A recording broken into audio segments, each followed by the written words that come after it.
Assalamualaikum warahmatullahi wabarakatuh. Kami dari kelompok 1 akan mempresentasikan tentang kimia inti bidang kesehatan yang beranggotakan Hidayat Ardiansyah Putra, Indri Syafitri, Khairunisa Putri, Laila Ramadanis, dan Muhammad Samsul Ikhwan.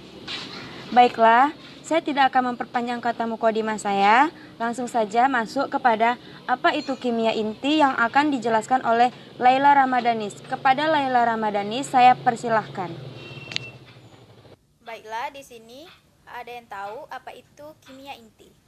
Kimia inti atau disebut kimia nuklir merupakan cabang ilmu kimia yang mempelajari mengenai sifat-sifat dari inti atom, reaksinya dan fenomenanya, termasuk nuklir dan radioaktivitas. Terima kasih kepada Laila Ramadanis. Semoga apa yang disampaikannya tadi dapat bermanfaat bagi kita semua. Yang kedua yaitu pengertian radiokimia, teknik radiasi atau kimia radiasi, dan inti radioaktif yang akan dijelaskan oleh saya sendiri. Radiokimia adalah ilmu yang mempelajari zat radioaktif dan penggunaan teknik kimia. Sedangkan kimia radiasi adalah bidang kimia yang mempelajari efek radiasi dari radioaktif terhadap materi.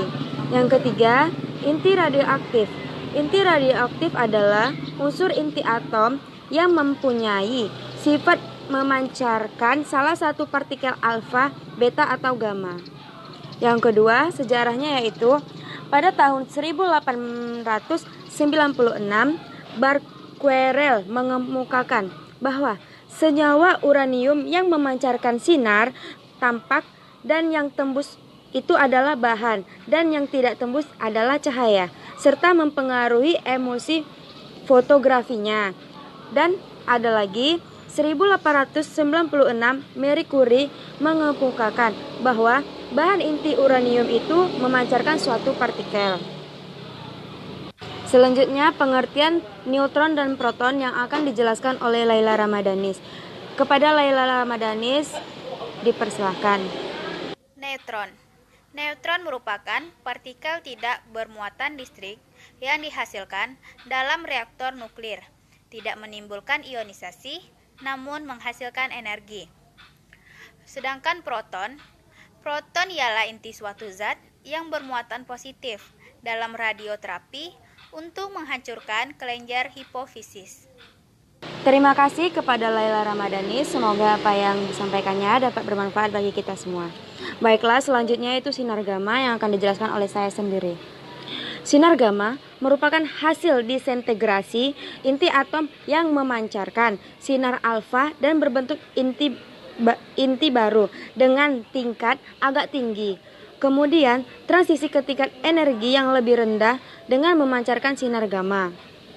Seperti inti mula-mulanya yaitu 1,48 MeV di derajat 27 derajat Celcius menjadi inti barunya yaitu 1,31 MeV dan menjadi lagi intinya 1,17 MeV. Jika menembus lapisan materi setebal X, maka intensitas akan berkurang.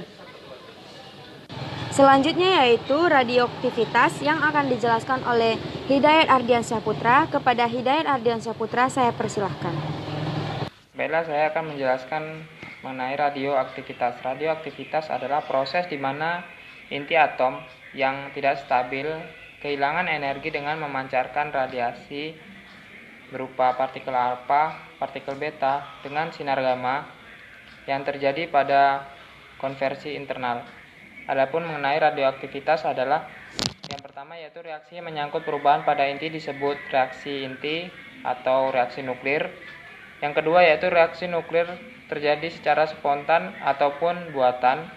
Yang ketiga reaksi nuklir spontan terjadi pada inti atom yang tidak stabil.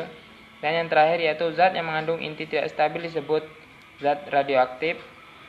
Adapun reaksi nuklir tidak spontan dapat terjadi pada inti yang stabil maupun tidak stabil. Reaksi nuklir disertai perubahan energi berupa radiasi dengan kalor Berbagai jenis reaksi nuklir disertai pembebasan kalor yang sangat dahsyat, lebih besar dari reaksi kimia biasa. Terima kasih kepada Hidayat Ardiansyah Putra. Semoga apa yang disampaikannya dapat bermanfaat bagi kita semua. Amin.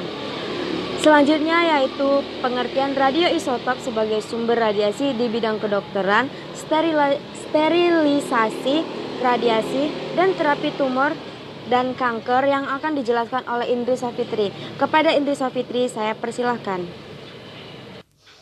Baiklah, di sini saya akan menjelaskan tentang radioisotop sebagai sumber radiasi di bidang kesehatan. Pertama, sterilisasi radiasi, dan kedua, terapi tumor dan kanker. Radioisotop sebagai sumber radiasi di bidang kedokteran. Penggunaan efek radiasi untuk tujuan penyembuhan telah diawali oleh beberapa keberhasilan seperti pada tahun 1897, Alfred telah berhasil menghilangkan semacam kelainan. Terdapat penumbuhan bulu pada kulit seseorang dengan cara meradiasi. Pada tahun 1999, J.T. Sternberg dan T.A.F. Sjögren telah berhasil menyembuhkan tumor kulit pada hidung seseorang pasien dengan cara meradiasi. Dari sekian banyak laporan kebersihan juga laporan adanya efek samping setelah diradiasi. Di antara efek samping yang ditimbulkan oleh telah terjadinya eritema kulit skinrehema, yaitu semacam gejala kemerah-merahan pada kulit pasien. Setelah menjalani terapi dengan sinar X, telah terjadi gejala kerontokan rambut pada kepala seseorang yang telah diradiasi seperti dilaporkan oleh J. Daniels. Sterilisasi radiasi. Radiasi dalam dosis tertentu dapat mematikan mikroorganisme, sehingga dapat digunakan untuk sterilisasi alat-alat kedokteran. Sterilisasi dengan cara radiasi mempunyai beberapa keunggulan jika dibandingkan dengan sterilisasi konvensional. Menggunakan bahan kimia, yaitu sterilisasi radiasi lebih sempurna dalam mematikan mikroorganisme. Sterilisasi radiasi tidak meninggalkan residu bahan kimia karena dikemas dulu baru disterilkan. Maka alat tersebut tidak mungkin tercemar bakteri lagi sampai kemasan terbuka. Berbeda dengan cara konvensional, yaitu disterilisasikan dulu baru dikemas. Maka dalam proses pengemasan masih ada kemungkinan terkena bibit. Terapi tumor dan kanker. Berbagai jenis tumor atau kanker dapat diterapi dengan radiasi. Sebenarnya, baik sel normal maupun sel kanker dapat dirusak oleh radiasi. Tetapi, sel kanker atau tumor ternyata lebih sensitif, lebih mudah rusak. Oleh karena itu, sel kanker atau tumor dapat dimatikan dengan mengarahkan radiasi secara tepat pada sel-sel kanker tersebut. Radiasi dapat menghambat proses pembelahan sel yang dapat menimbulkan kematian pada sel dan jaringan. Itu bila menghambat berlangsungnya secara terus-menerus. Seperti diketahui jaringan atau sel-sel kanker memiliki daya pembelahan diri yang jauh lebih tinggi daripada sel-sel normal dan sehat. Maka menurut hukum Bergoni Tribunal, golongan sel-sel kanker ini bersifat lebih radiosensitif daripada sel-sel normal. Jadi dengan jalan merasiasi, maka penyakit kanker atau tumor pada jaringan atau organ tertentu dapat disembuhkan. Terima kasih kepada Indri Safitri. Semoga apa yang disampaikannya tadi dapat bermanfaat bagi kita semua. Amin. Selanjutnya yaitu radiasi dan pembuatan radiovaksin yang akan disampaikan oleh Muhammad Samsul Ikhwan. Kepada Muhammad Samsul Ikhwan, saya persilahkan. Baiklah, saya akan menjelaskan tentang radiasi dan pembentukan radiovaksin.